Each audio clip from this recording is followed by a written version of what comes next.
इस्लामाबाद में वज़ीर-ए-आज़म इमरान खान की मीडिया ब्रीफिंग इजलास में बढ़ते हुए कोरोना केसेस का जायजा लिया गया।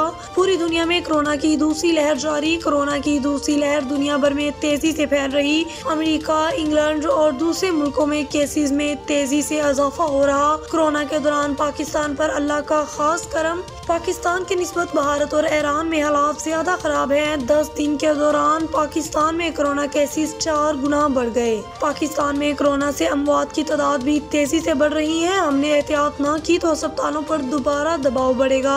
SOPs पर अमल किया तो दूसरी लहर का मुकाबला कर सकते हैं। कोरोना से बचने का आसान तरीका सिर्फ मास्क का इस्तेमाल है। एहतियात न की तो हमें माह जून वाले हालात का सामना करना पड़ेगा। समाजी फासलों पर अमल करें और हर सूरत मास्क पहने। भारत में अचानक लॉकडाउन से हालात ज्यादा खराब। कोरोना की पहली लहर के दौरान अवाम ने SOPs पर अमल और एहतियात बरती। मुल्क भर में जलसे और जुलूस पर पाबंदी होगी। शादी हॉल्स की बजाय खुली जगह पर तकरीबात मुनक्किद की जाएंगी। शादी की तकरीब में 300 से ज्यादा लोग शामिल नहीं होंगे। हालात देखकर 1 हफ्ते बाद स्कूलों से मुतालिक फैसला करेंगे। स्कूलों में सर्दियों की छुट्टियां ज्यादा और गर्मियों की छुट्टियां कम की जा सकती हैं।